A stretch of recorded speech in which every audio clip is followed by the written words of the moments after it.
No mundo de One Piece, o título de Yonkou indica que você está em um dos mais altos níveis de poder. E como Luffy agora ocupa esse posto e almeja ser o rei dos piratas, ele não pode temer um mero almirante. E agora no capítulo 1089 de One Piece, estamos voltando para Egghead para saber como foi que aconteceu esse incidente de proporções épicas que abalou o mundo todo. Então, se você quer saber o que rolou nesse capítulo e como Luffy obteve mais uma vitória em Egghead, vem comigo que eu vou falar sobre isso agora. Salve família, Salmo Souza na área. E aí, como é que vocês estão? Espero que todos vocês estejam muito bem. E mais uma vez, Oda conseguiu nos surpreender e trouxe mais um capítulo incrível. E eu tava prestando atenção ali, parece que Luffy não ia fugir da batalha contra Kizaru não. Ele simplesmente resolveu aceitar um plano de Vegapunk. Porém, como a gente sabe que nem Luffy e nem Zoro são de seguir algum plano à risca, então pode ser que acabe acontecendo alguma coisa que faça com que role uma batalha entre eles contra Kizaru e talvez contra o Gorosei Saturno. Porém, o negócio agora é esperar. Mas antes que eu me empolgue aqui e comece a falar tudo que rolou nesse capítulo 1089 de One Piece, já deixa aí esse likezão e se inscreve no canal. Vamos tentar atingir a marca dessa vez de 100 likes, só 100zinho para poder fazer com que esse vídeo seja um pouco mais divulgado para as pessoas que curtem One Piece. Agora chega de enrolação, vem com o pai e lá vamos nós. O título do capítulo 1089 é O Incidente do Cerco. Na capa podemos ver uma vaca garçom andando em duas patas e entregando uma xícara de leite quente e também uma carta de Sanji para Nami. Enquanto isso, ela está desenhando cartas náuticas durante a noite. Podemos ver que Sanji está escondido do lado de fora do restaurante, observando pela janela. Na carta está escrito bem assim: Nami-san, as estrelas lá fora brilham quase tão lindamente quanto você. Gostaria de vê-las comigo? Na mão de Nami podemos ver outro papel com a resposta: obrigada, mas já vi de relance. O capítulo começa em East Blue, na Vila Fuxa. Podemos ver Makino com seu bebê no colo e, pelo visto, ela está preocupada com a situação de Garp. Porém, o prefeito diz que ele é um homem lendário e que não tem com que ela se preocupar. Vemos então o bebê de Makino rindo ao ver a foto de Luffy no jornal. Makino diz que o rosto de Luffy se tornou familiar para seu bebê. E eu já imagino aqui que isso deve estar acontecendo porque o pai desse bebê deve ser Shanks ou Ace. Vemos também Dadan em sua cabana nas montanhas com lágrimas nos olhos dizendo: esse Garp e até o Luffy, que diabos eles estão fazendo? Então galera, já nesse começo tem um ponto bastante interessante que eu queria trazer para vocês com relação a essa matéria que está sendo mostrada aí a respeito dos Mugiwaras. Porque podemos ver o rosto de Luffy sorrindo e tem uma mensagem que diz assim: os Mugiwaras estão, ou seja, ao que tudo indica, essa matéria só foi lançada depois do incidente de Egghead. E como o Makino só mostrou preocupação com Garp, então eu tenho quase 100% de certeza que não aconteceu nada de grave com Luffy ou com nenhum dos Mugiwaras. Senão o Makino estaria preocupada, triste ou teria mencionado alguma coisa. Voltando para o capítulo, podemos ver que depois que o reino de Lulucia foi apagado do mapa com a arma Mother Flame, todos os locais do mundo foram afetados com terremotos ou tsunamis. Muitas ilhas foram totalmente cobertas pelo mar, assim obrigando os moradores a terem que abandonar os seus lares. Vemos também um narrador dizendo que, como não foi encontrado o local que provocou todos esses desastres naturais, então a importância desses eventos geológicos foi ignorado por todos. O narrador ainda continua dizendo que os terremotos fizeram com que as marés subissem quase 1 metro. Então galera, pelo que eu entendi aí, parece que já se passaram 6 dias desde que a arma Mother Flame destruiu o reino de Lulucia. Agora resta saber, será que durante esses 6 dias ficaram acontecendo tsunamis e terremotos, ou só começaram a acontecer depois do sexto dia? Pelo que eu entendi, parece que já começou a acontecer esses eventos desde quando o reino de Lulúcia foi destruído. Porém, é aquele detalhe. Eu acho, por exemplo, que depois desse sexto dia foi confirmado que as marés subiram em torno de 1 metro. Mas antes disso, assim que o reino de Lulúcia foi destruído, começou a acontecer estes tsunamis e também os terremotos. Resta saber se as ilhas que foram totalmente cobertas pela maré, se elas voltaram ao normal e ficou só com aquele 1 metro mesmo ali, acima do volume do mar que normalmente costuma ficar. Eu fiquei com essa curiosidade. Depois eu vou dar uma olhada melhor nessa página, vou pesquisar melhor também o assunto, justamente para trazer um vídeo explicando o que aconteceu de fato nesse exato momento, desde que o reino de Lulúcia foi destruído. Podemos ver que o local onde ficava o reino de Lulúcia agora existe apenas um buraco enorme por onde as águas do mar estão correndo. Muito parecido com o buraco que tinha dentro de Enies Lobby. O que é mais interessante dessa cena é que podemos ver que tem um barco bem próximo do local. E pelo visto, tem uma pessoa que está dentro dele entrando em contato com o Imu-sama. Ou então é o próprio Imu-sama que está dentro do navio entrando em contato com os Gorosei. Até porque podemos ver na imagem Imu-sama e ao lado dele tem uma frase dizendo: entrando em contato do local onde ficava o reino de Lulúcia. E eu já descarto a possibilidade de ser os Gorosei, porque mais pra frente ainda nesse capítulo vamos ver que eles ficaram em Mary Joyce.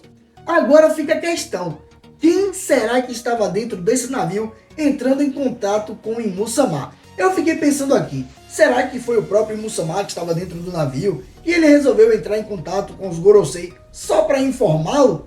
E aí depois eu fiquei pensando, eu acho que não, provavelmente Imu-sama não deve sair de Mary Joyce, eu acho. Então muito provavelmente pode ter sido um dos cavaleiros sagrados que estava entrando em contato com Imu-sama. Até porque eu acredito que além dos Gorosei, talvez os cavaleiros sagrados devam saber de Imu-sama. Provavelmente. Sei que alguns de vocês vão dizer que nada, não é nenhum deles. Na certa foi Shanks que estava por lá e Shanks é vilão. Mas vai saber, né? Voltando para o capítulo, vemos agora a continuação do que aconteceu em Egghead. Uma poderosa frota de navios que superam um Buster Call está ao redor da ilha. A frota é composta por 100 navios de vários tamanhos e classes. Há 20 navios de batalha entre eles e um total de 30 mil marinheiros. Liderando essa quantidade de força absurda estão 9 vice-almirantes do quartel da marinha, além de Kizaru e também o Gorosei Saturno, que está escondido aguardando dentro de um navio de batalha. E lógico, tudo isso para enfrentar somente Luffy junto com seus companheiros. A marinha não subestimou o garoto não. As pessoas então começam a notar que o nível da maré está subindo por todo o mundo. Vemos que um dos robôs monstros marinhos de Vegapunk ataca um dos navios da marinha e Kizaru o destrói usando um raio laser com os poderes de sua Akuma no Mi. Sentomaru então entra em contato com Kizaru através de um Dendemushi e diz para seu tio não destruir os monstros marinhos robô, mas Kizaru responde que foram eles que atacaram primeiro. Há uma breve conversa entre Sentomaru e Kizaru, onde Sentomaru diz que não acredita que é Kizaru quem está indo dar um fim em Vegapunk, já que Vegapunk criou os raios lasers dos pacifistas estudando as habilidades de Kizaru. Nisso podemos ver um pequeno flashback de Vegapunk, Kizaru e Sentomaru. Contudo, Kizaru diz para Sentomaru que ele apenas recebe ordens, e como eles estavam pesquisando sobre o século perdido, então ele não pode fazer nada. Então galera, parece que o governo mundial consegue fazer uma lavagem cerebral muito bem feita nos almirantes com relação às coisas do século perdido. Podem reparar que Sengoku foi conivente com a destruição do reino de Ohara, Akainu e Aokiji foram quem acompanharam Buster Call na sua destruição, e podemos ver agora Kizaru dando a entender de que ele mataria até mesmo seu sobrinho se fosse necessário. O mais engraçado é que nenhum dos almirantes sabem o que aconteceu no século perdido e porque a sua revelação pode destruir o mundo. Então, a lavagem cerebral que o governo mundial faz nos almirantes e também nos agentes da Cip-Zero é bem pesada mesmo. Voltando para o capítulo, podemos ver que Saturno recebeu uma mensagem de Morgans dizendo que o artigo que vai ser publicado no jornal será que os Mugiwaras invadiram Egghead e fizeram Vegapunk de refém. Vemos então que eles fazem uma breve análise para saber quem estão dentro de Egghead ainda.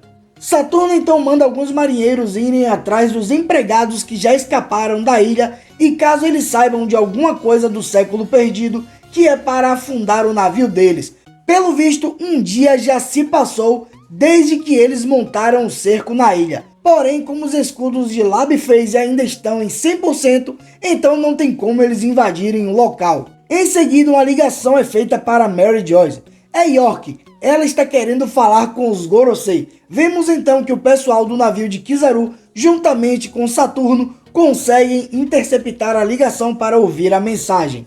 York então pergunta para os Gorosei por que eles deram a ordem de matá-la junto com os outros Vegapunk, sendo que foi ela que contou tudo para eles a respeito das pesquisas sobre o século perdido. Os Gorosei então dizem que pensaram em matá-la com os outros pelo fato dela também ser um Vegapunk, porém eles desistiram disso e agora acreditam que ela sozinha pode ser capaz de replicar a Mother Flame. Uma coisa engraçada é que um dos Gorosei acaba dando mole e acaba falando para York que ela está sendo desejada. Então ela pergunta, por quem? E a gente sabe aqui que na verdade ela está sendo desejada por Imu-sama, afinal de contas ela pode continuar construindo a Mother Flame. Agora, outro ponto legal é que, como eu falei para vocês, nessa cena é mostrado que os Gorosei estão em Mary Joyce. Então, como eu tinha dito antes, muito provavelmente não era nenhum deles que estava naquele navio que estava entrando em contato com Imu-sama. Outro ponto que eu queria trazer também para vocês, aquele buraco enorme que apareceu ali onde ficava o reino de Lulusia.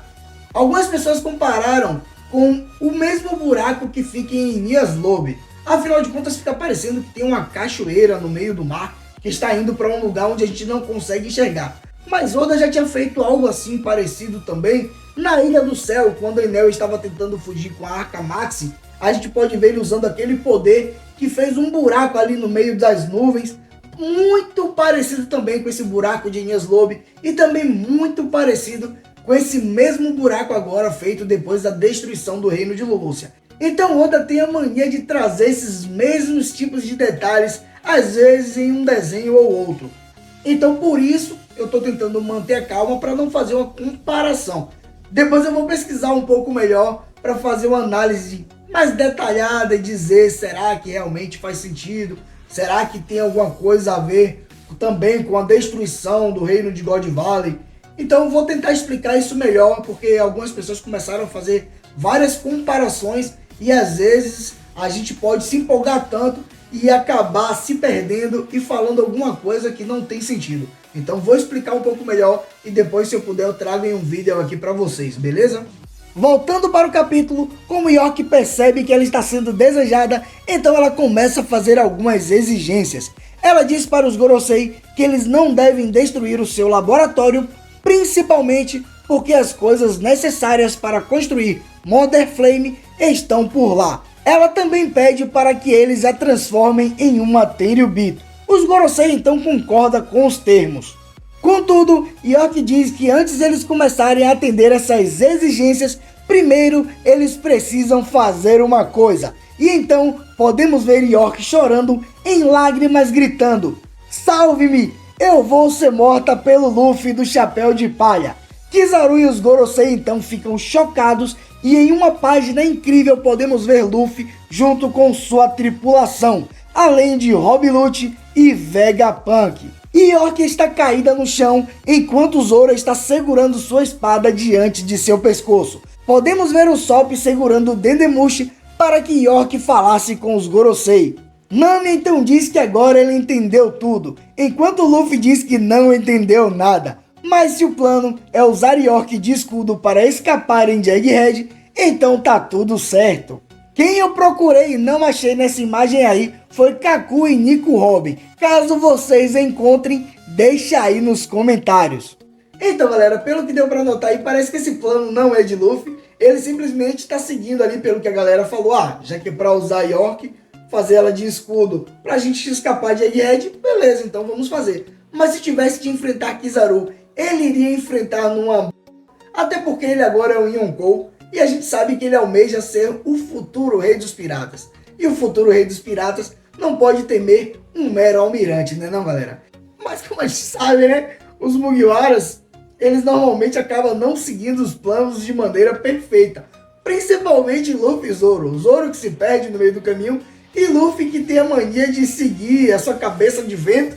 Ele vai de qualquer jeito para qualquer lugar sem nem se preocupar com o que vai fazer. Então pode ser que esse plano acabe dando de alguma maneira errado e faça com que Luffy entre em combate com Kizaru, quem sabe com Gorosei Saturno. Seria bastante legal se isso acontecesse, eu gostaria de ver isso acontecendo. Mas, infelizmente foi assim que acabou o capítulo. Eu queria lembrar para vocês que semana que vem não vai ter capítulo, esse capítulo 1090. Terá uma pausa aí, afinal de contas vai rolar o evento da Shonen Jump. Porém, os spoilers saem logo. Então provavelmente os spoilers iniciais, os spoilers completos vão sair.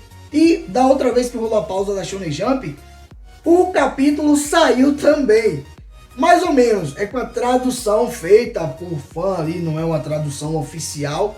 Porém, já vem com a tradução feita pra gente, às vezes até com as imagens. Então, caso saia o capítulo, vamos trazer aqui. E lógico, saindo os spoilers, vamos trazer aqui pra vocês também. Eu espero que vocês tenham gostado do vídeo. Infelizmente isso é tudo. Eu fico por aqui. Um abraço e fica com Deus.